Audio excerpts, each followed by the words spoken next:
Hey everyone, TGIF. Thank God it's Friday. We made it through another week of democracy, and I'm so excited to give you guys a recap of what has happened in the last 24 hours that you need to know about from a nuanced perspective. Let's get right into it. So, the three things that I want to talk to you about are one, a very hot headline right now about Elon Musk going to the Pentagon for what the New York Times reported was a meeting about a potential war with China. But what Trump and Pete Hegseth, the Secretary of Defense, are reporting as a more normal meeting to talk about government efficiency. So that's the first thing we're going to talk about. The second is the end of a Department of Education. So the DOE is DIE as of yesterday when Trump signed an executive order ending the Department of Education after 45 years of mediocrity.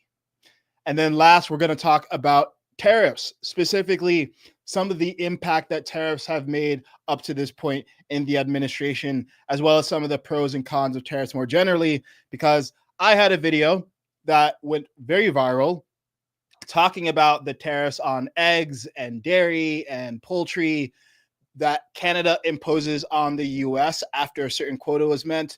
And there was a little bit of controversy. I think there were some Canadians who felt upset about my portrayal of things. So I wanted to get the opportunity to clarify that, as well as talk about the impact of tariffs more generally. So let's get right into it. So first up, we have a New York Times article was released yesterday talking about Elon Musk visiting the Pentagon for what the New York Times reported was going to be an article, or rather, what the New York Times reported was going to be a meeting about briefing Elon Musk on a potential war with China. Now, this is the article that they put out. They published an article titled "Pentagon Set on Briefing for Musk on Potential War with China." And in the article, they claim that, quote, the Pentagon was scheduled on Friday to brief Elon Musk on the U.S. military's plan for any war that might break out with China, two U.S. officials said on Thursday. Shortly after the article came out, Trump said, quote, the fake news is at it again, this time the failing New York Times. They said incorrectly that Elon Musk is going to the Pentagon tomorrow to be briefed on any potential war with China. How ridiculous? Question mark. China will not even be mentioned or discussed. How disgraceful it is that the discredited media can make up such lies. Anyway, the story is completely untrue. And then Secretary of Defense Pete Hegseth said, we look forward to welcoming Elon Musk to the Pentagon tomorrow, but the fake news delivers again. This is not a meeting about top secret China war plans. It's an informal meeting about innovation, efficiencies, and smarter production. It's going to be great. And here's Trump and Pete a few hours ago at a press conference from the White House. That Elon Musk was going to be shown a 20 to 30 page presentation about a theoretical war plan against China. Why not just show it to Elon? Because I don't want to show it to anybody. You know, you're talking about a potential war with China. Now, I deal with these people all the time, and I'm dealing with Pete, I'm dealing with these gentlemen on numerous different airplane purchases, and I think they're all going to be great.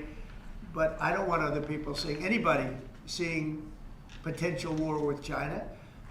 We don't want to have a potential war with China, but I can tell you if we did, we're very well equipped to handle it. But I don't want to show that to anybody. But certainly you wouldn't show it to a businessman who is helping us so much. He's a great patriot. He's paying a big price for helping us cut costs, and he's doing a great job. He's finding tremendous waste, fraud, and abuse. But I certainly wouldn't want, you know, Elon has businesses in China, and he would be susceptible perhaps to that. But it was such a fake story. The New York Times is just as fake as CNN and MSDNC. And anybody read that story, people laughed at that story. Who would do such a thing? And the first thing I did is I called Susie and I called Pete. I said, is there any truth to that? And they said, it's ridiculous. No, he's over there to talk about costs. You might want to address that, Pete. But Elon was over there today to address costs. Doge, thing called Doge, which you've heard about. That's exactly right, Mr. President. You pointed out it was a fake story. We pointed out it was meant to sort of undermine whatever relationship the Pentagon has with Elon Musk. Elon Musk is a patriot. Elon Musk is an innovator. Elon Musk provides a lot of capabilities our government and our military rely on, and I'm grateful for that. We welcomed him today to the Pentagon to talk about DOGE, to talk about efficiencies, to talk about innovations. It was a great informal conversation. The rest of that reporting was fake. There was no war plans, there was no Chinese war plans, there was no secret plans. That's not what we were doing at the Pentagon. So on one side, you have New York Times saying that Elon Musk was going to the Pentagon to have a meeting about a potential war with China. On the other side, you have Trump and Hegseth saying, no, Elon is here to meet with us about government efficiency. Now, before we get into this and figure out which side is being more truthful, here's some facts about Elon's current level of access, because I think a lot of people don't actually realize that well before Trump was in office, in fact, during the Biden administration, Elon was granted top-level security clearances in the U.S. government because as a contractor who provides services to the government, there's certain things that he needs access to, and there's certain things that the government needs to be able to talk to him about. Specifically, this comes by way of his CEO leadership of SpaceX. So Elon, as CEO of SpaceX, holds top secret security clearances, which he has confirmed publicly. And he confirmed that in October of last year during a Pennsylvania town hall. However, this clearance does not automatically grant him access to all classified information or facilities, even within SpaceX. It's kind of crazy, right? So even as a CEO of SpaceX, he doesn't even have access to everything about what SpaceX does because SpaceX works so closely with the government. I mean, they're launching like military satellites, and because SpaceX is literally launching rockets, well, what can you deliver with rockets? Nukes. So there's actually things that Elon is firewalled from in his own company by virtue of SpaceX working closely with the government. So SpaceX is involved in highly sensitive projects like launching military or spy satellites like the Starshield program. And those require higher level specific clearances, like the access to sensitive compartmented information or special access programs. So he has top secret clearances, but there's specific clearances that he needs for specific things. And Wall Street Journal reported that last year. They also indicated that he does not have access to those higher clearances. And as a result, he's actually barred from even entering certain SpaceX facilities where classified work is being conducted or accessing specific details about classified payloads, that kind of stuff. But let's ask a different question now, because I think what New York Times is saying, if you read the whole article, is essentially they're implying that it is unusual for a business mogul to be this involved in the government, and there are risks of conflicts of interest or even national security risks because Elon does business in China, right? So there's concerns about financial incentives. There's also concerns about maybe Elon has incentives to, I don't think people would go as far as to say leak information to China, but maybe not give the most pointed directed advice that he could to the US government because it compromises his business interests. So let's first ask a question. Is it normal for a business mogul to work closely with the government on national defense and sensitive national security matters? The answer is yes, under certain circumstances. So back in the 40s, Henry Ford, who of course was a founder of Ford Motor Company, was deeply involved in advising the US government during World War II.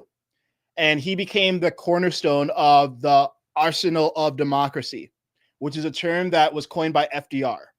And what happened was FDR made a speech where he basically called upon private industry and business magnates to help in the war effort.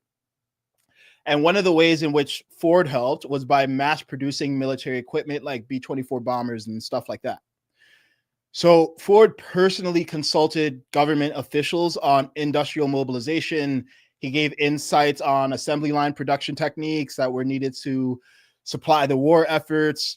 And basically, he was involved at a very high level of government. Now, what's different here is that we obviously aren't at war with China. Whereas when Ford was involved in the government, we were in a hot war. And right now, even if, and I'm not saying Elon is consulting on a potential war effort versus China, but even if he is consulting on a war effort, it's not for a hot war. Maybe one could argue there's a Cold War. Some have argued that we're actually in a Cold War with China over Taiwan and trade and all that. But the reason I say this is not because it's an apples to apples comparison. The reason I say this is because, again, I'm not saying that Elon was meeting with them regarding China, but even if he were, like, let's even say the New York Times is absolutely correct, it's not a binary situation. The greater the degree of emergency, the more that having private individuals involved in national security is warranted. So I'm willing to take it at face value that what Trump and Hegseth are saying is true, and that Elon was not there for consulting on a potential war with China. And I would also say, I think it would be perfectly reasonable for Elon to be involved with a limited degree of war planning even now, because it makes sense for the most effective technologists of our era to be consulting on military technology that we would need to use in a potential war with China, right? The guy is literally launching reusable rockets into space. He's literally launching military and spy satellites. So to the extent that his work intersects with planning for a potential war with China, which I hope isn't happening, but of course our government needs to think about these things. Yeah, it makes sense for him to consult on that kind of stuff. Now, would it make sense for him to consult at this point when we don't have a hot war on things like troop movements or geopolitical strategy? No, obviously not. And that's what Trump is getting at. He recognizes that Elon is a businessman. They might be friends, they might be close right now, but Elon is an international businessman with interests in China, which, by the way, distinguishes him from Henry Ford, because I don't believe that Henry Ford was doing any business in China or maybe even anywhere at the time, but certainly not in China. The reason I'm talking about all this is because this is nuanced. And the core question isn't a binary question of whether Elon should be involved in national security or war planning efforts at all, but rather to what degree should he be involved, where should he be involved, and when should he be involved? And ultimately, this comes down to a core question. Do you trust Trump's discernment in answering the questions that I just asked? Because here's a subtext. And Trump calls this out in a statement about New York Times coverage of him specifically. Check this out.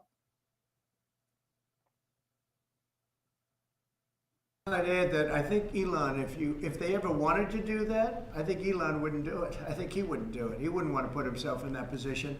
But if you read what's out of the New York Times, it's such a dishonest newspaper. It's such garbage. It's, it used to be called all the news that's fit to print. Well, it's all the news that's not fit to print. They have fake sources, or they don't have sources. I think they make most of it up. But this was a made-up story by the New York Times. I call it the failing. It's a failing newspaper. It's failing. And they shouldn't do that. They really are the enemy of the people. And Mr. President, We do need honest journalism in this. We've made such big strides over the last 2 months, but we just need honest journalism, and we don't have it. When you have a CNN, you have to watch these people every once in a while just to see where they're coming from, and it's so dishonest. All right, so guys, at this point, we should just say the quiet part out loud about New York Times, which is this. The New York Times just doesn't trust Trump. They don't like him. They've been on a campaign to keep him out of office for 10 years. And they and the rest of liberal establishment used to love Elon. But the moment that Elon endorsed Trump, they hated him too. Not because he had a history of anti-American behavior, not because he had proven that he's not to be trusted, but because he is associated with Trump. Let's just be honest about that fact. And here's my problem with the New York Times. It's not that they're biased. It's not even that they don't like Trump. It's not even that they don't like Elon. is that they have a bias, but they pretend not to. The New York Times is a liberal newspaper. They draw liberal conclusions for a liberal audience, but they publish opinion pieces and they call them news. The issue is not their opinions. It's the fact that they pretend that they don't have opinions. The reporters are liberals hiding behind a 3-letter acronym which protects any individual for being accountable for the fact that they really have an opinion. They are storytellers. We call it news stories for a reason. And you know what? I don't have an inherent issue with a publication having an opinion. Like, I don't mind it when Rachel Maddow or Joy Reid or Ezra Klein or any liberal commentator has a point of view. I don't mind it when Candace Owens or Ben Shapiro or any conservative talking head has a view. That's fine. I care when an organization has a point of view that they're insinuating and they're pretending to just be reporting the news. You guys are listening to me right now, right? I am not objective. I am a man with a perspective. Now, I try very hard to make sure that perspective is nuanced and thoughtful and considers counter arguments, but please don't make the mistake of thinking I'm objective, because I'm not, and no human can be. I'm nuanced, but I'm not neutral. And here's the thing. Just like individuals cannot be neutral, organizations can't either, because organizations are collections of people. So the best an organization can hope for is to aim at neutrality, but fall short of perfection. But the New York Times doesn't appear to even be trying to do that anymore. I mean, I want you to look at the way that the article is written. In response to Trump and Hegseth denying that Elon is going to be involved in a meeting concerning a war with China, they wrote, quote, "It was not clear if the briefing for Mr. Musk would go ahead as originally planned." End quote. Okay, well, here's another possibility. Maybe your sources are wrong. Maybe these anonymous US officials are wrong, and the meeting was never about Chinese war planning. Maybe the same people who are leaking information about national defense briefings to the press aren't 100% trustworthy. Think about it. What kind of person is leaking information about what's going on in the Pentagon to the press? They're not 100% trustworthy. They're probably someone who should have their security clearance revoked. They're probably someone who should be prosecuted. They're probably someone who you can't take for a fact is telling the truth. So the way to be thinking about this is actually not even a binary, our sources are right and Trump and Hegseth are lying, or Trump and Hegseth are telling the truth and our sources are lying. You should be distributing this all across a probability distribution and saying, hey, our sources told us this. This is why we're confident in our sources. Here's why we're less confident in what Pete and Trump are saying, and we think that they're lying or they're withholding something. But no, rather than saying that, they say, oh, well, we don't know if the meeting is going to go as it was originally planned. Maybe your information's bad. But the New York Times is more concerned about the possibility of the Pentagon consulting with Elon on national defense than the reality that they're getting their information from traitors who leak information about things going on in the Pentagon. And rather than acknowledge the possibility that their sources are wrong, they just double down. It's a sleight of hand, just a sentence. Oh, well, now that the implication, of course, here is now that Trump and Hegseth know we're on to them, they're changing the meeting. That's the implication here, not the implication rather being, oh, our information might just be wrong. Now, look, the New York Times don't need to trust Trump or Hegseth, but they could at least say it's unclear whether our sources were misinformed or if Trump and Hegseth are lying. But stop with the pretend neutrality. Say it with your chest. You don't trust Trump. You don't trust Elon. You think they are fascists. That's where you're coming from. Cool. I disagree. And you know what the beauty of being in America is? We get to disagree. I disagree because I like and mostly trust Elon. I like and mostly trust Trump. I like to think that my Trump trust and my Elon trust are well-founded, especially as someone who used to be a Democrat, used to really, really dislike Trump and voted against him twice, did a bunch of research, listened to hours of podcasts, really tried to test my beliefs, talk to people who disagree with me, and I'm talking about this. I like to believe that my opinion on Elon is similarly well-informed as someone who took the time to read the biography, listen to his articulation of events, watch what he's been doing with Tesla, understand how he's trying to move the human race toward a higher probability of surviving. And still, it's an opinion, and I might be wrong. But I like to believe that I am honest and transparent about the fact that I'm giving you opinions. So the New York Times, my issue with them is they're not being transparent about where they're coming from, or maybe even worse, they're not even aware of the bias that they consistently seep into their journalism.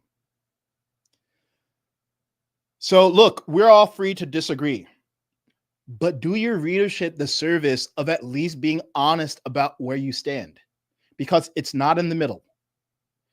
There's obviously risk with Elon being involved in government. But every article I see from the New York Times seems to exclusively articulate the risks and not the benefits. Think about it. They only focus on the downsides ever.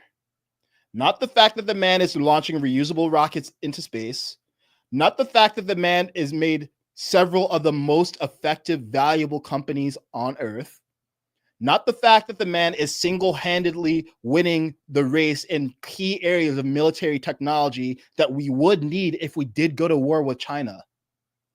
No, just how he might hypothetically have a financial interest that he tries to capitalize on, which would be a breach of integrity, and how he might hypothetically, I'm actually not even sure what the other concern is. It's always this vague arguments by adjective about fascism and end of democracy. But yeah, the conflict of interest financially, that's a real concern. And conflict of interest in his ability to provide objective feedback, given that he has business interests in China, also a concern.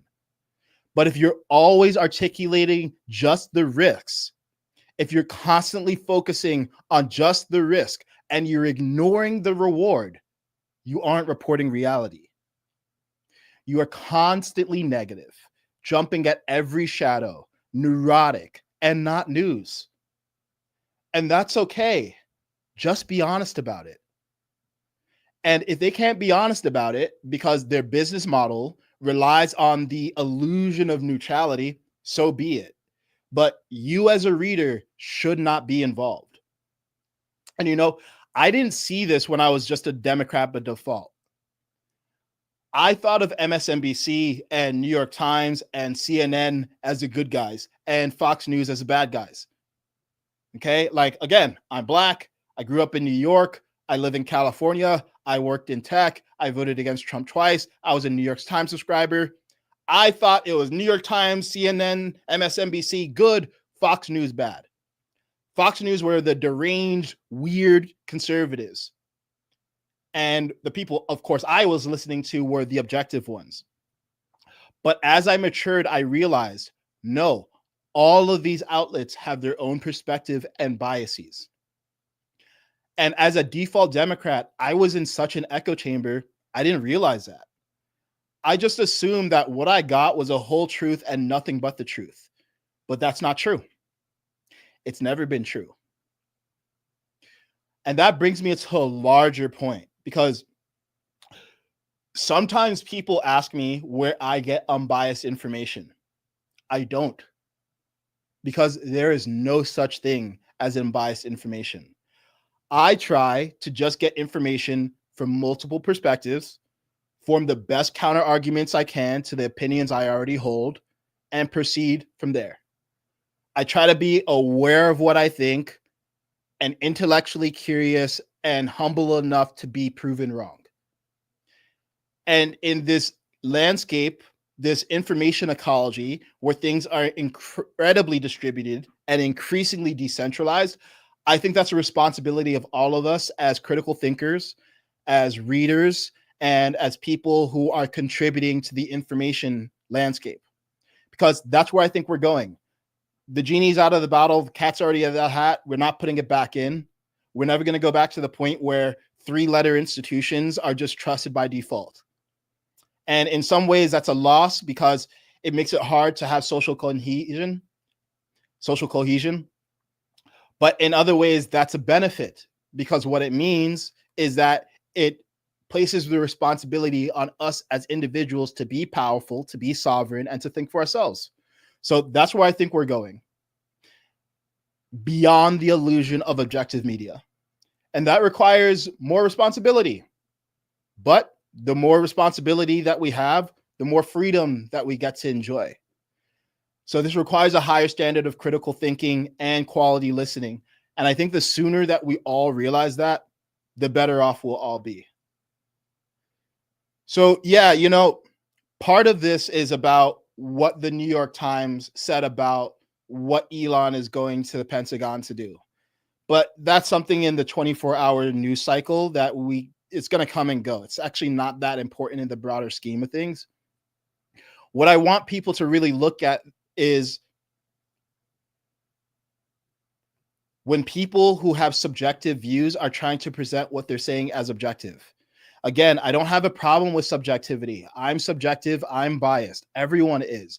I have a problem with subjectivity presented as objectivity. And that's what was going on here. So as far as the truth of what's happening, look, I mostly trust Trump and Elon. New York Times clearly doesn't trust them. I'm willing to take it at face value that he was meeting to talk about Doge. That makes sense based on established facts, because since mid-February, I believe career staffers have been placed at Doge, or rather Doge has had staff embedded within the Pentagon to do what they've been doing in other departments, which is audit. And with the Pentagon having failed 7 straight audits, I'm glad that there's external resources being brought in, and not just external resources, but actually coders, people with a very unconventional approach to this kind of stuff.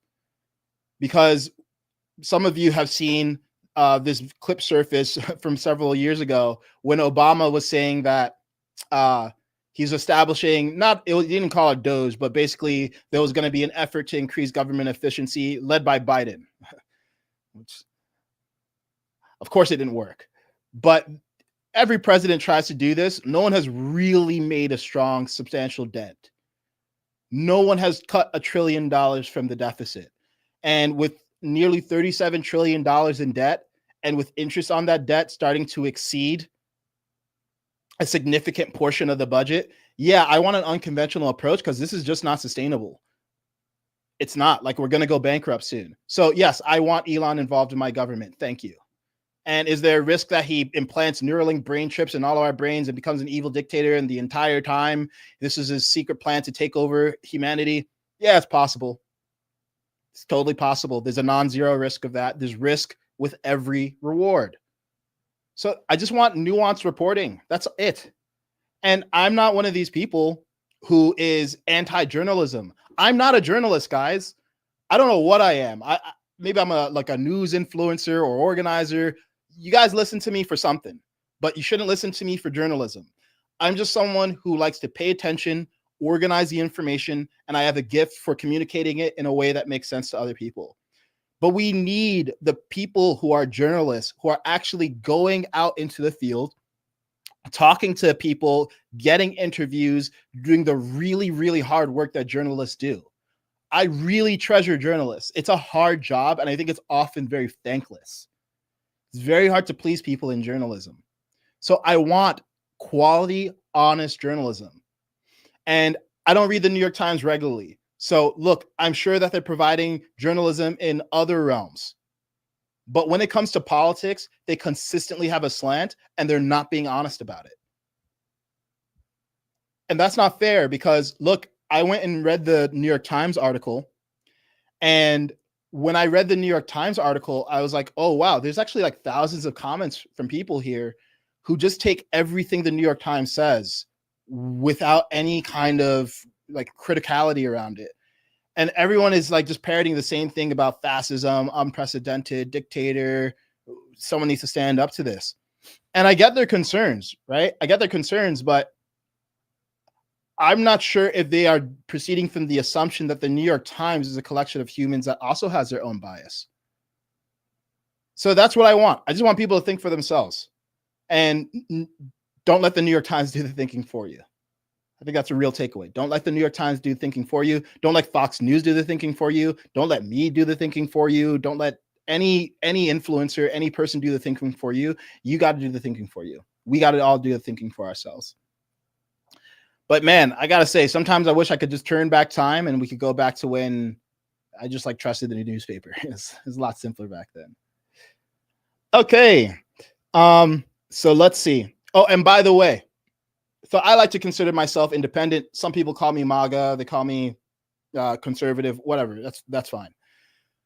But independent doesn't mean, oh, this person is presenting the truth either. It just means that they don't fall neatly into a camp. Right. And I think that's actually most of the country. I think most of the country is actually independent. They're not like hardline conservative or hardline liberal. So the independent tag doesn't escape this. It doesn't escape the bias problem is what I'll say. Okay, cool. So I should have mentioned this at the start of the stream, but one second. If you're a subscriber on X or a subscriber on Instagram or a YouTube member, then I'm happy to answer your questions on stream. And actually we'll get to one of the submitted questions. The chat moves fast. It's hard for me to see everything that people are saying.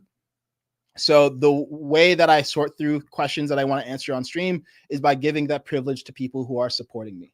So if you're a subscriber or a YouTube member, first of all, just thank you for your support. I really appreciate it. It takes a lot of time to like read all of this stuff, sort through the headlines, put together all the text to like make a good, compelling experience for you guys. So I really appreciate it because you're enabling this for everyone else. So with that said, let me see what questions we got here.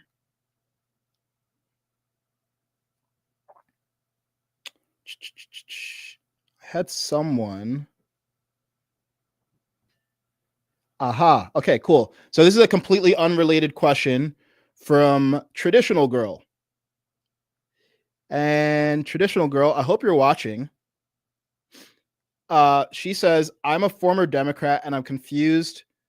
Bring over here on Trump's side in regard to racial tensions. I get that he's been made out to be a bigot and clips have encouraged that perception to be adopted throughout the Democratic Party.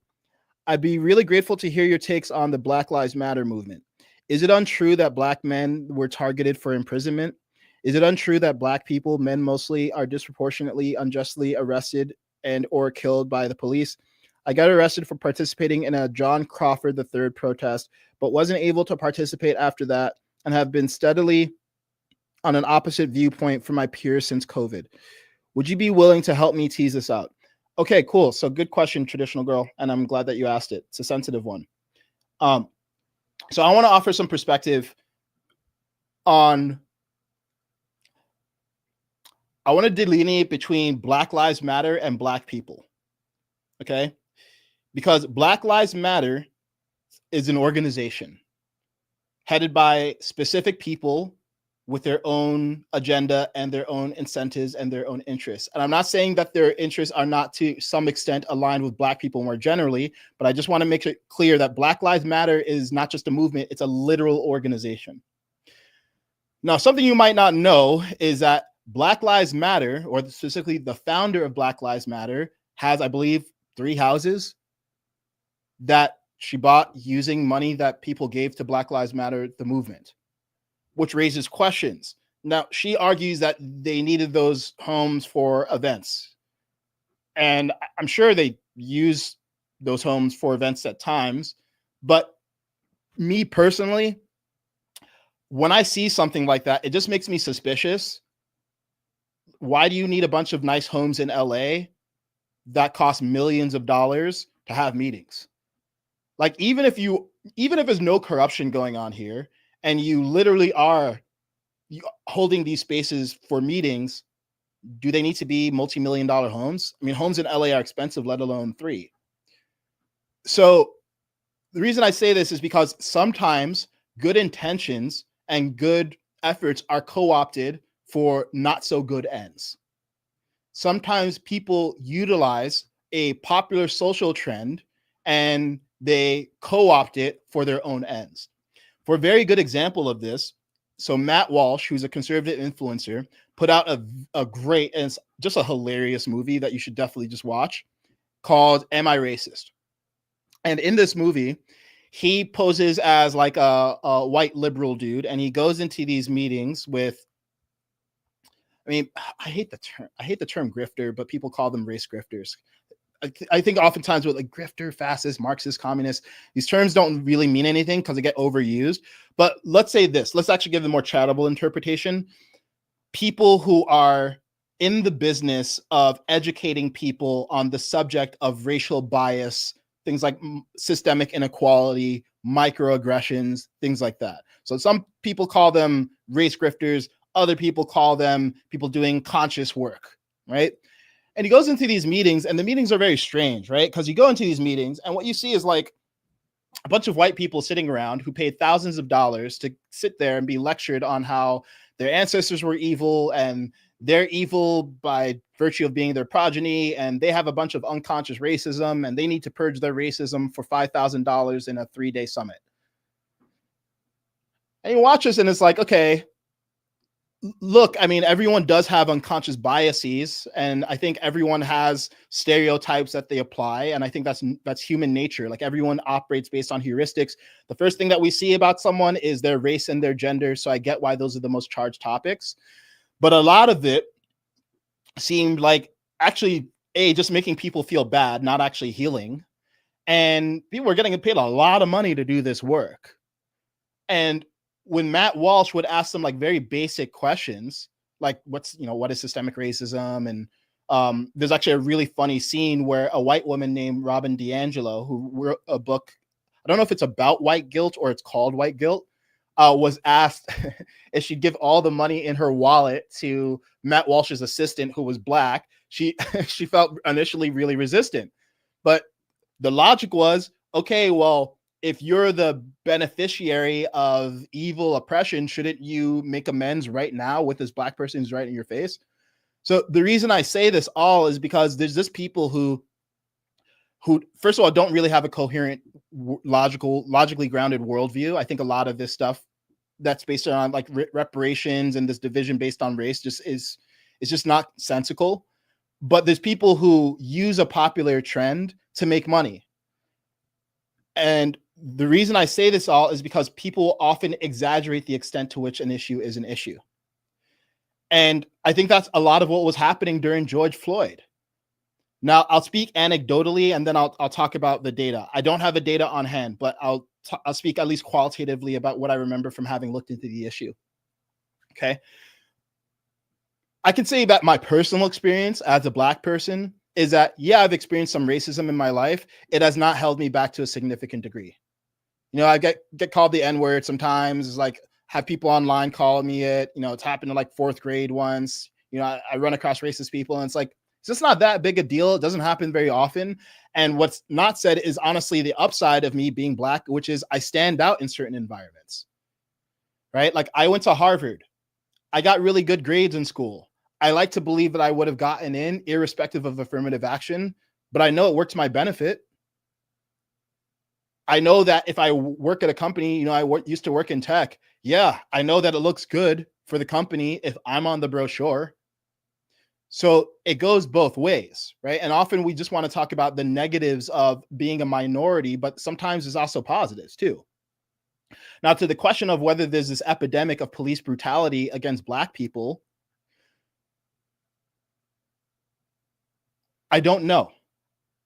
That would require me looking to the data more carefully, but I do believe intuitively that it's overblown.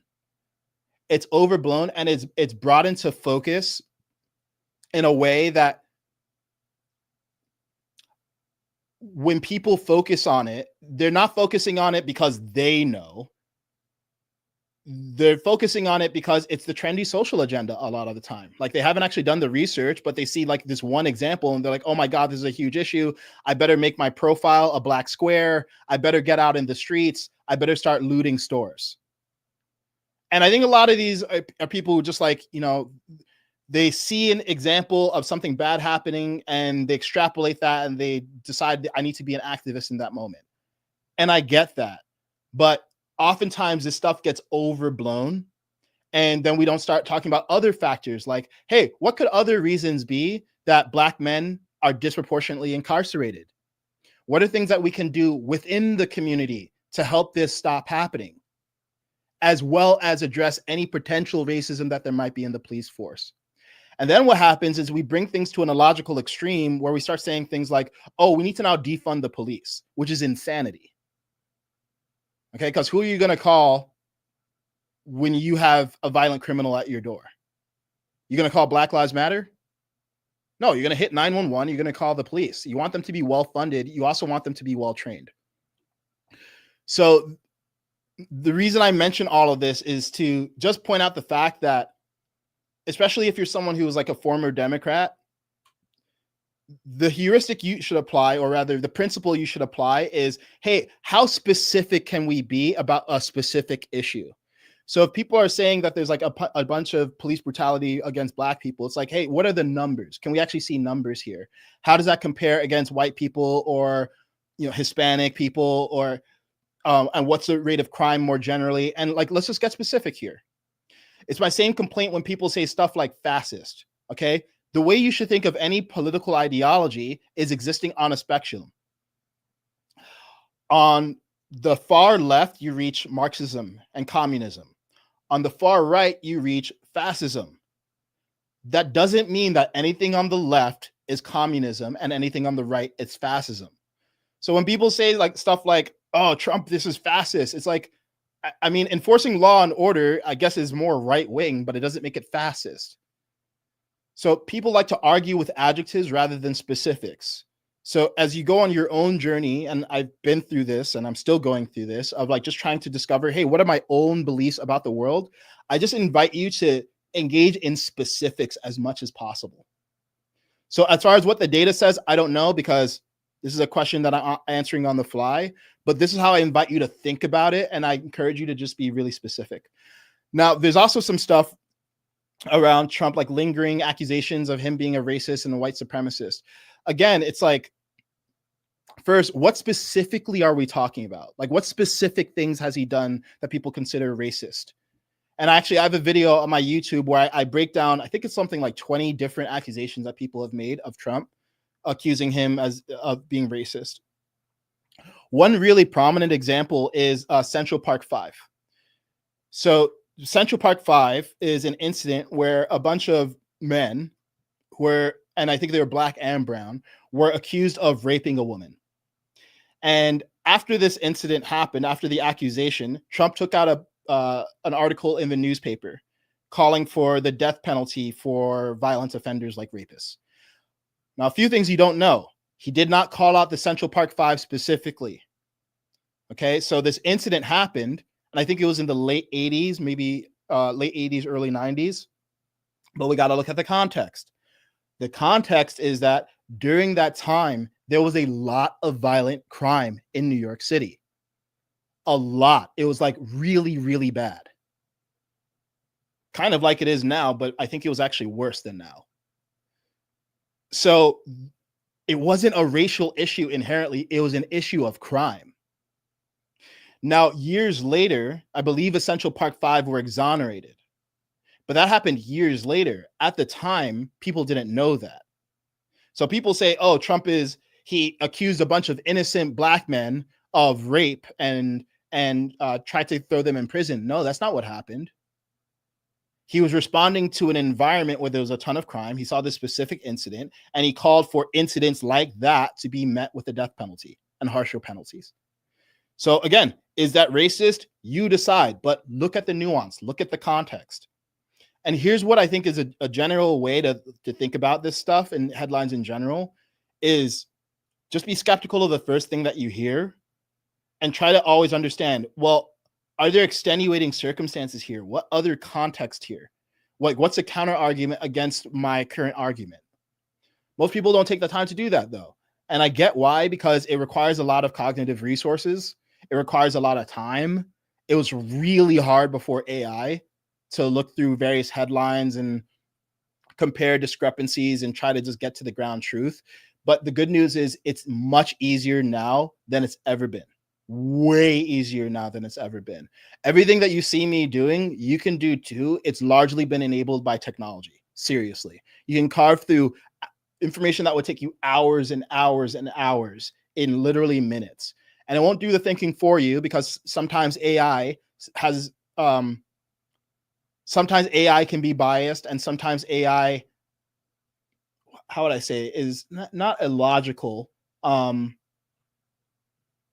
basically, the higher quality the questions you ask with AI, the higher quality answers you get. So you want to be discerning with that. And a few weeks ago, I did a stream on how to use AI. I may do another one in the future if there's enough interest. And yes, someone mentioned that Giuliani. Yes, Giuliani did clean it up. That's why Giuliani, before Giuliani was associated with Trump, he was considered a very effective mayor in New York because he cleaned up a lot of the crime, and that's what was going on. So great question, traditional girl. I hope that you're here listening to the response, but what I might do is just might let you know that I answered your question on stream here. Okay, guys, so before we jump into the next topic, which is tariffs. Wow, we've been going for 50 minutes. Woo! Fun. I want to just make sure there's no more questions from subs or subscribers, so just give me a second here.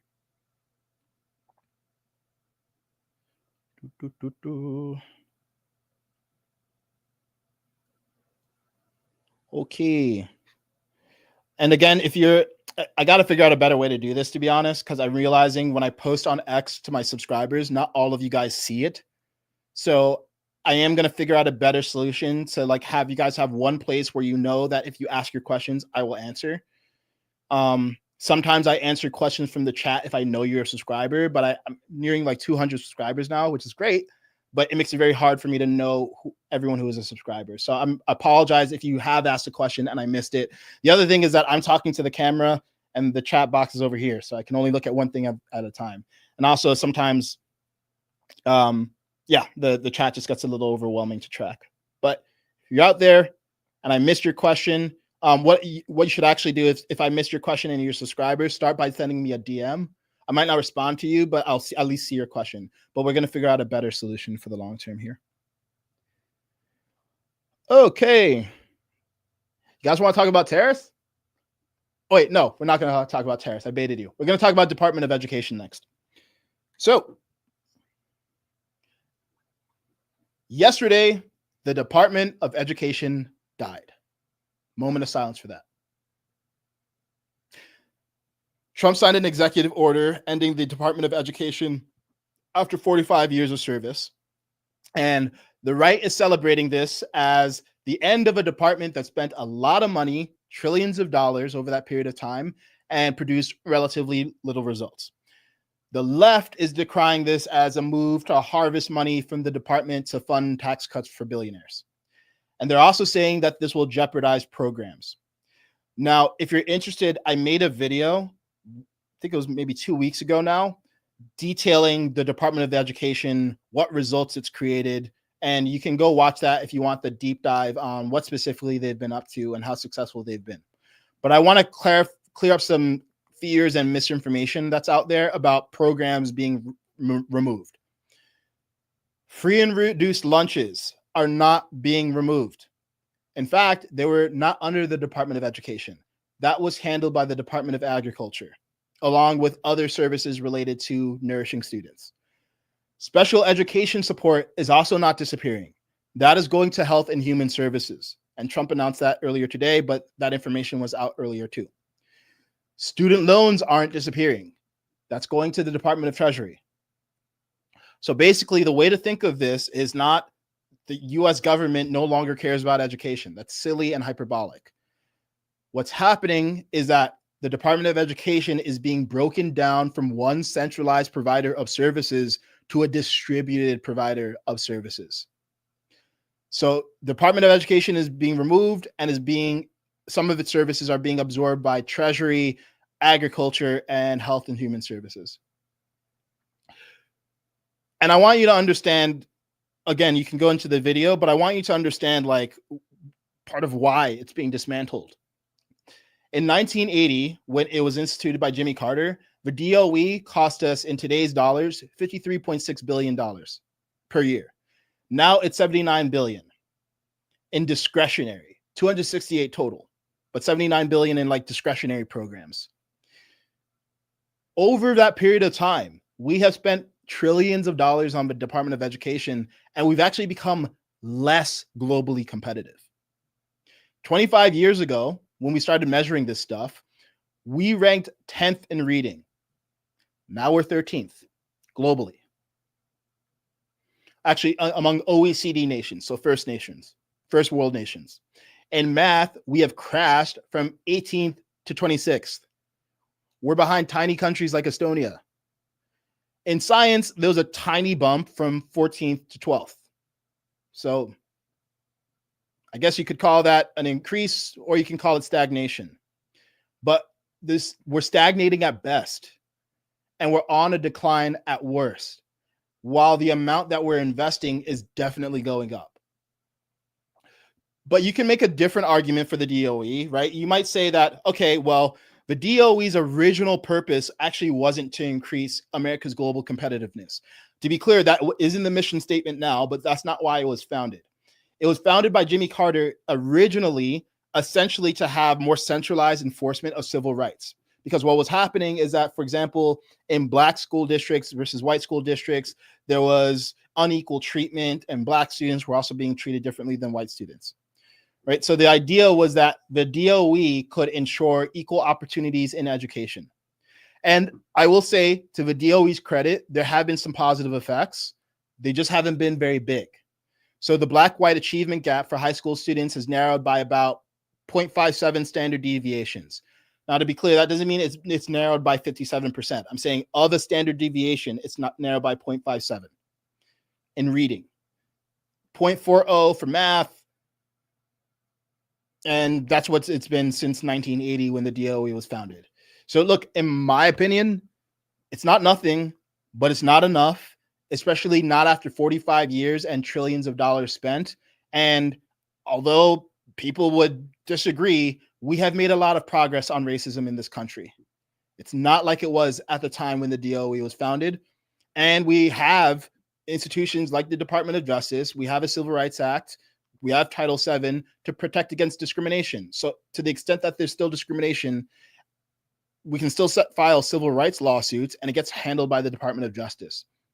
Now, the counter argument to that is that, okay, well, yeah, well, we can have a DOJ resolve things and adjudicate disputes, but the Department of Justice was more squarely focused on this. Like they had a team of people who are dedicated to sniffing any kind of inequities out. That's fair. And it's a risk, right? Like there's no change without risk. I'm not going to lie to you and say it's all positive no matter what. And I would say that now that the majority of education administration is going to be left to the states, it can be dealt with on a state-by-state basis rather than having sweeping DEI policies that might sound good at a federal level but don't actually make sense at a state level, and actually it results in different forms of discrimination. And I feel the same way about moving from a more federal approach to a state approach as I do about abortion, for example. Right. So before Trump got elected, there were a lot of concerns among pro-choice women that their rights were going to be taken away. And what they overlooked was the fact that Trump wasn't going to mandate in either direction that the whole nation is pro-choice or pro-life. Rather, he was like, okay, this is a complicated issue. Let's just leave it up to the states. Rather than saying, okay, what we're going to do is every 40 years, a Supreme Court that was chosen by a president who got lucky because they got to choose to fill a vacant seat because a Supreme Court Supreme Court justice happened to die, rather than saying it's going to be left to the Supreme Court, we'll leave it up to the states. And then as individual citizens, you have a lot more influence on what happens in your state than you do in your federal government, right? Presidential elections got a lot more attention, but they're not necessarily the most influential thing for you personally in your life. That said, I have a more fundamental concern with the removal of the Department of Education. How are we going to make education great in America again? Because the DOE obviously needed to be shut down. It was objectively failing, right? Like if you were to funnel $3 trillion into a company for 45 years and it had losses every year, you would shut down the company. In fact, it wouldn't make it that long, right? So unfortunately, the federal government is actually not directly accountable to performance. So stuff can just be an albatross that it's like the zombie department that's not producing results for a long time. So it did need to get shut down, but what are we replacing it with? Now, in the absence of a DOE, the money that was being spent on administrative overhead can go directly to the states, but it's actually not a ton of money. Like there wasn't like, we're not talking like hundreds of billions of dollars that were being spent on administrative overhead. We're talking about billions of dollars that were being spent on administrative overhead that are now going to get distributed across 50 states at best, assuming that they don't just like take the money to balance the budget. So in the absence of a grander strategy for making America globally competitive, what are we going to do? Because I don't think it's good enough to say, oh, well, the states will just solve it. Because the states already controlled a lot of education policy and they haven't solved it. So I'm interested to hear what you guys think. In the meantime, though, here is some context on when education was great in America and what some of the cultural and systematic factors were. So I think it's fair to say that our education was among the best, if not the best in the world between the 1940s and 70s. And here's some of the reasons. So that was after World War II.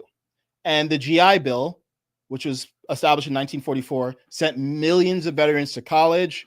It boosted higher education. It created a highly skilled workforce, right? There was a lot of education emphasis.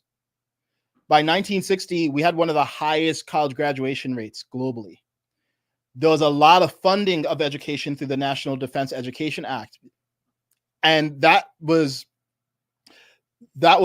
around a time when there was a more of an emphasis on science, technology, engineering, and math education, because we were also competing with the Soviets, right? So I think there was like a culture of national pride of like, we got to beat the Soviets. We got to be the best.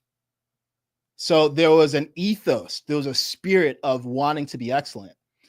And it also helps that a lot of the rest of the world was just behind, right? Because in the late 19th century, we were a pioneer in that we made public school education a mandatory thing. And it took the rest of the world a lot of time to catch up. And as a result, like our high school completion rates went up and there was just a greater emphasis on educational excellence. But now other nations aren't so behind, right? We live in more of like, if before we were the sole superpower, it's more of a multipolar world. So I think those factors, in addition to the way that we go about education, have changed, right? Because I don't know about you guys, but I feel like a lot of my education in school was not about critical, creative thinking. A lot of it was memorization, especially history, a lot of memorization. And it seems that we used to focus more on critical thinking because we needed that to be industrially and technologically competitive. Right. And that's around the time when MIT and Stanford started to rise, and the space race was something that we really emphasize, and immigration. I mean, immigration is still pretty high, but a lot of brain drain was happening from Europe because of what was going on in Europe during and after World War II. Right. You even think of like, I think Einstein was an immigrant. I think Fermi, like Fermi's paradox, I think he was an immigrant too. So all of that brain drain was also helping us. And that's obviously something we can't count on now, because there's not a war that's forcing droves of Europeans to leave outside of the Ukrainian-Russia war, which is, again, really only affecting Ukraine and Russia in terms of like domestic conflict.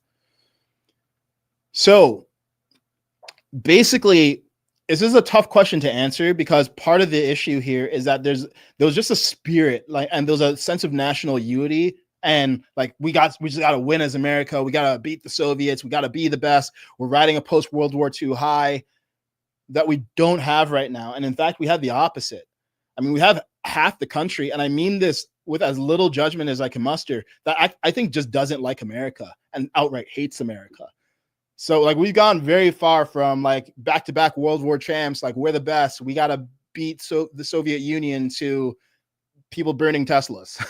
Like that's where we're at right now. So it's no wonder, like we can't even figure out what a man or a woman is, and we're harming American companies.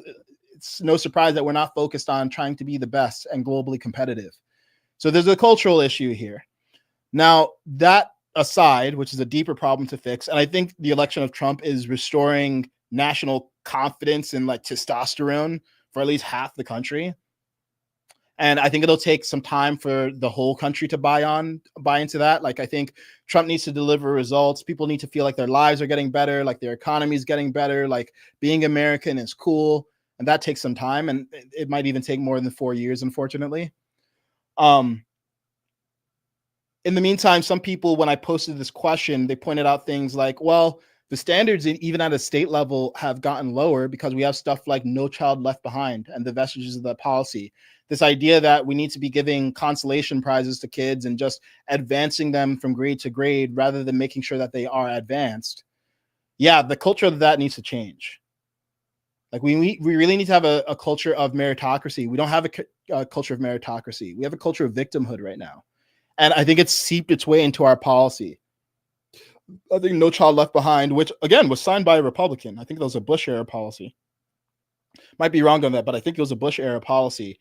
Yeah, this idea of like we celebrate winning, we celebrate winners, we celebrate excellence. We don't need to like dump on people who are losing or behind. We should help them, but we also shouldn't coddle them. I think that has been lost, and we've actually become hostile toward excellence. Like, I think a lot of this billionaires are evil, eat the rich, what was it? Down with the 1%, Occupy Wall Street. Just to be clear, I think there's a legitimate income inequality issue and class issue in America that needs to be addressed. But I think alongside that resentment toward these class issues has come a demonization of wealth and success more generally that I don't think is healthy. I don't think it's healthy to assume that billionaires are evil. I don't think it's healthy to assume that if someone has built something that is extremely difficult, they must have done it at the expense of other people. I think we've made a culture where excellence is actually demonized, and it's easier for a lot of young people to stand out by being the most oppressed. So that's another thing, that cultural thing that needs to get addressed. So yeah, I don't have a great answer for what needs to be done at the state level. What I would say though is I would like to see the Trump administration, if you're going to remove something, add something. Like, tell us what your plan is for getting education back on track. Or if you think that the states are well equipped to do this individually, and I guess there's an argument for that, because before the Department of Education, we were doing great. Now, I don't think it's the Department of Education made things worse, but before the Department of Education, states seemed to figure it out. But I think it was because there was a national mood about it there. Okay. Cool. So yeah, curious what you guys think. I'm sure there's some people commenting on the stream thread. Let me actually see if any subscribers responded to the stream thread. It's actually a good area. I assume if you're watching the stream now, then you can reply to the stream thread. So that'll be good. Then the last thing we'll talk about is tariffs, and then we're going to be done.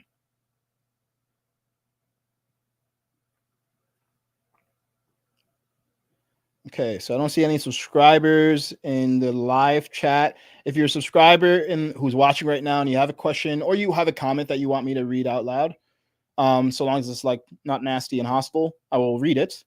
And you can go ahead and there should be you can just basically reply under the stream and I'll look there and I'll get to you. Okay, the last thing I want to talk about is tariffs, specifically the Trump effect and tariffs and what they've been doing, because tariffs is one of those things where I'm sure many of you are familiar with the Dunning-Kruger effect. And the Dunning-Kruger effect is the tendency of people who are highly qualified in something to underestimate how much they know, and the tendency of people who are underqualified in that same thing to overestimate the amount that they know. And it's interesting because I feel like when Trump started talking about tariffs, all of a sudden everyone became an econ PhD and everyone became so confident they understand how tariffs work and how it's going to drive up prices and that's just going to be bad for America, and Trump doesn't know what he's talking about. And again, I made a video talking about this and just like kind of comedically pointing this out. And to be clear, I am not an expert on tariffs either. But I want to invite you to look at tariffs this way and any kind of economic policy this way. Rather than thinking of things in terms of a binary, like tariffs good, tariffs bad, you should be asking questions instead of like jumping so quickly to the answer.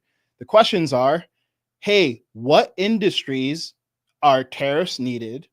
To what extent are tariffs needed in those industries? And how long do we need those tariffs to get what effects? So for example, the way that you would treat tariffs for, let's say, maybe the steel industry might be different than you would treat tariffs for dairy. Why? Because steel is tied in some way to national security because we build physical instruments of war from steel. Whereas for dairy, it's harder to make an argument that that's a national security interest.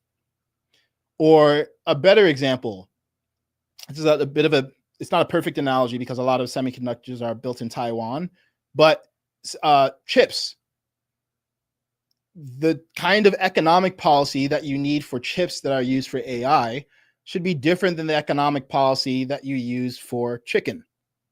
Because AI, in addition to just being maybe the biggest tech wave ever, like a completely civilization upending tech wave, has huge implications for our economic supremacy, our military supremacy, and our geopolitical leverage. So you want to treat it differently.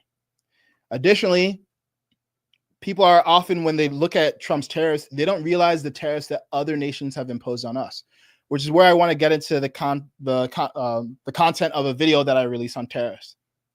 So in the video, for those of you who haven't watched it, I started off by basically pointing out the super high tariffs that Canada has on US for dairy and poultry and other things that Canadian farmers and US farmers produced. What I did not mention in the video was that those tariffs only apply once a certain quota is met. So the US and Mexico have a trade deal that was negotiated by Trump and replaced NAFTA, for those of you who are old enough to remember NAFTA, and it's called the USMCA. And under USMCA, which is like a friendly trade deal, there's a 0% tariff on the goods that I mentioned up to hitting a certain threshold. So think of it this way. Let's say that Canada has a 270% tariff on eggs. So like if we send eggs to Canada, let's say there's a 270% tariff on that. Yes, but that tariff only applies once, let's say 10 units of eggs are shifted from the US to Canada. So it's only that 270% is being applied at the 11th unit and units after. Okay. That said, for any unit 11 and up, there is a 270% tariff. And what I was pointing out is that the above quota tariffs are much higher for Canada on the US than it is for the US on Canada. And I totally understand why Canada's doing it. I'm not saying Canada shouldn't be doing it. Canadian government is looking out for Canadian farmers. What I'm pointing out is that Trump is trying to look out for Americans. And as an American, that's what I like to see. I'm not here to tell Canadians what they should do. I'm not here to tell what Canadian government should do. I'm here to say, hey, I like that Trump is being aggressive with tariffs. I like that he's being protectionist of American industry, just like Canadians and Chinese and European governments have been doing for their citizens. And I'm not confident. No, I'm not confident that Biden has been doing that. In fact, I'm not confident that any president in the last 30 years has been doing it, because there's been this global free trade philosophy that is basically like, hey, no tariffs. We just, everything should be about free trade, and let's have China make us cheap goods, and then Americans benefit because now we have cheap goods, even though they're like doing practical like slave labor to make these cheap goods that we end up buying. I think there's been a philosophy of free trade that has not been fully fair, not even fair, has not been serving American interests best. So yeah, back to the idea of like just like higher testosterone leadership and just like fighting on the behalf of America. I like that. I like that. And I think Canada and Canadians, they should do that too. And I hope that whoever's replaced Trudeau, it's not Pierre. See, I don't know anything about Canadian politics. So I hope that you guys get that for you too. I'm talking about what I want to see for America. That's what I'm here to qualify. Now, some people have also said, oh, well, we rarely hit the quotas. So even to the extent that Canada has much higher tariffs on America than vice versa, well, that rarely even matters because, and I looked this up, we only hit the quotas maybe 5% of the time. Okay, well, I would acknowledge that that is true, but let's ask a deeper question. Why don't we hit the quotas? Is it because it's too little demand from Canada for US dairy and eggs? Like they just don't want our stuff? Is it because US farmers just have no interest in exporting to Canada? No. It's because in addition to having super high tariffs once you reach the quota, there's also a bunch of protectionist policies that are not strictly tariffs that Canada imposes on the US. And again, from the Canadian perspective, I totally get it. It makes perfect sense. But they've also made it unattractive for US farmers to want to export things to Canada. And that's been an issue of contention for years. So when people say, oh, well, you didn't include this nuance, I wish I included the nuance, but not because the point of the video would have been changed. The point of the video was that I like that Trump is doing things on behalf of America, and we've had uneven distribution of our, well, A, we've had like a global trade deficit, but B, we've had an uneven distribution of how much other nations are advocating for themselves versus how much America is advocating for itself. So I like that we have a leader who's being a leader. But I wish I had included that nuance about the quotas, just so that people could see that there was a good reason why Canada wanted to also have these quotas from their perspective. Because yeah, I want to stand for nuance. So it was sloppy of me. I owned the mistake immediately on the day that I made the video. And a week later, I followed up because I also saw people like just trying to dump on me as if it like invalidated the point of the video. It doesn't. The reason why the quotas aren't hit is because Canada has a protectionist policy that makes it so unattractive for American dairy and egg farmers and chicken farmers to want to export. So now we're just writing the arrangement from an American perspective. And I get why Canada might not like that, but you know, I'm America first. Team humanity, but within Team humanity, I'm Team America. So with all that said, I want to talk about the effects of tariffs more generally, just so you can wrap your head around what all of this, even the threats of tariffs, are actually doing, because it's causing a lot of investment in America by foreign and US companies. Well, check this out. So in the last 2 months, we've had the UAE, I think this actually happened today or yesterday, announced that they're investing $1.4 trillion over the next 10 years in America. Epic.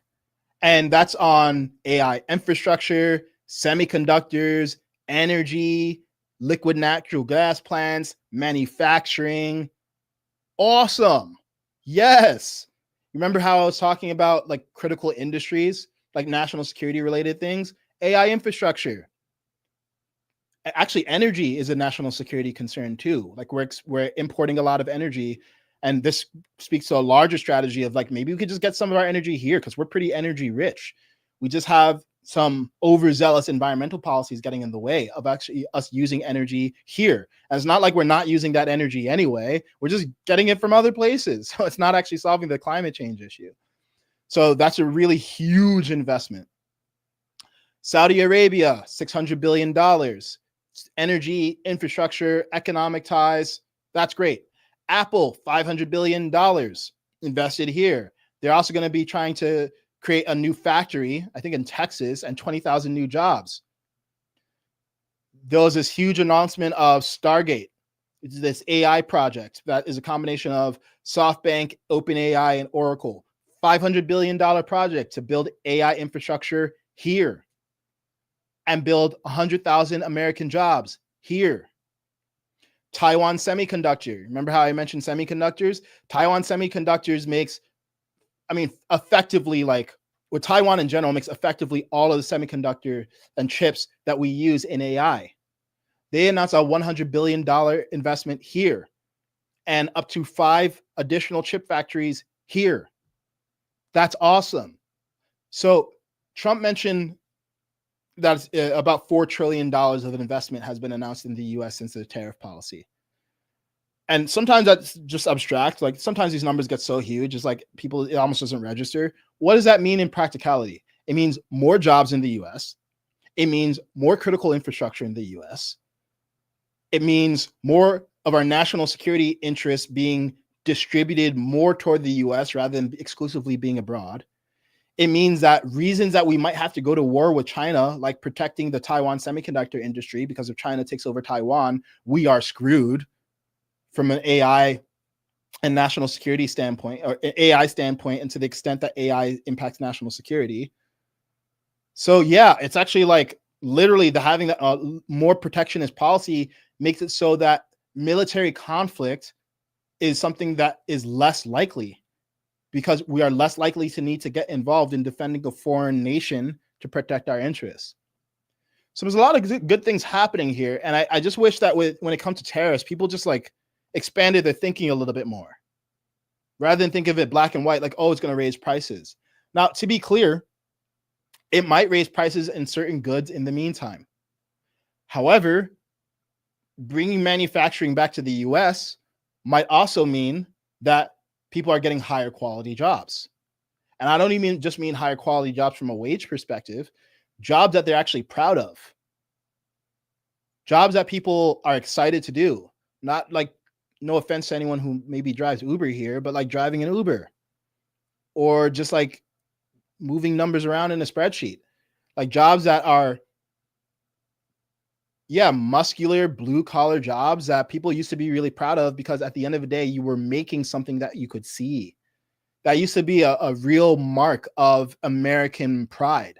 And we've kind of lost that. But even that aside, tariffs are part of the multivariate equation here, because there's tariffs, there's strategies to reduce government spending, aka what Doge is doing. And then there's stuff that is beyond my pay grade with monetary policy more generally, easing the equities market. Because right now, what's been happening over the last several years, and Biden will say stuff like, oh, the economy is better than ever. Yeah, for people who can afford to hold assets, I guess stock market's been pretty good, but a lot of Americans don't own stocks.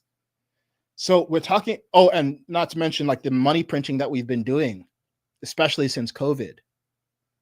Right. So this is complicated. Like if you take nothing else away, take away that it's complicated. And the overall goal needs to be weaning us off of this incredibly degenerate strategy of just printing money and running off our debt, without driving inflation even higher than it is, while bringing critical infrastructure and manufacturing to the US, while having a more fair balance of trade that still honors some principles of free trade and keeps us good partners. It's complicated. And I'm going to make a video. I'm currently educating myself on some of the broader Trump team philosophy on how to make America prosperous again, because there's actually some really interesting interviews with the Secretary of Commerce and the Secretary of the Treasury where they articulate how this all fits together. But I'm pointing this out just so people understand, A, the tariff strategy is already producing some results that people care about. B, price of eggs is going down, by the way, although that's not a tariff thing. That's because they're subsidizing the price of eggs. And the chicken population is more healthy now. But, you know, things that practically affect everyday Americans are getting better. And C, in the long term, I'm confident that Trump will get us to a better place economically. In the short term, there's going to be disruption because, again, nothing ventured, nothing gained. And we can't have, there's nothing that just goes up and to the right forever. So in the meantime, we have to take the broader view that, hey, the trajectory that we are on was not sustainable. So we need to get on a sustainable trajectory where people can afford to start families and buy houses and buy their groceries and have jobs that they care about. And I think beneath all of that, we just have a country where we feel like we actually make stuff and win stuff again. So that's what I want to see. That's what I want to see from the Trump administration. That's where tariffs fit into a much bigger picture. I hope that was enlightening, and we'll talk about this because obviously it's not a done deal. And look, I think for me, I'm taking the long view here. The point is to make sure you land the plane without crashing it, and that takes time. So let's give it some time too. Okay, this was a long one, but I had a lot of fun. Let's just check one more time, see if there's any questions from my subscribers. Well, I appreciate so much. Check. Let's see, Instagram, is there anyone talking who I recognize? No.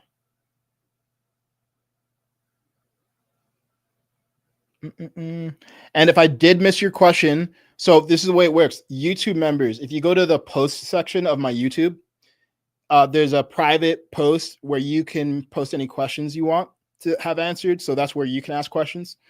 My IG subscribers, on my stories, I put a little one of these like question, ask me anything question things that you can just respond to my story and I'll answer your questions. But it's a subscriber only story, so you have to click the subscriber story. And for X subscribers, I post a thread that is subscriber only that you can post your questions. And if for any of you, if I missed you, just shoot me a message and I will respond to you on the next stream. Next stream is going to be Monday, 1 p.m. Pacific. Until then, have a great weekend.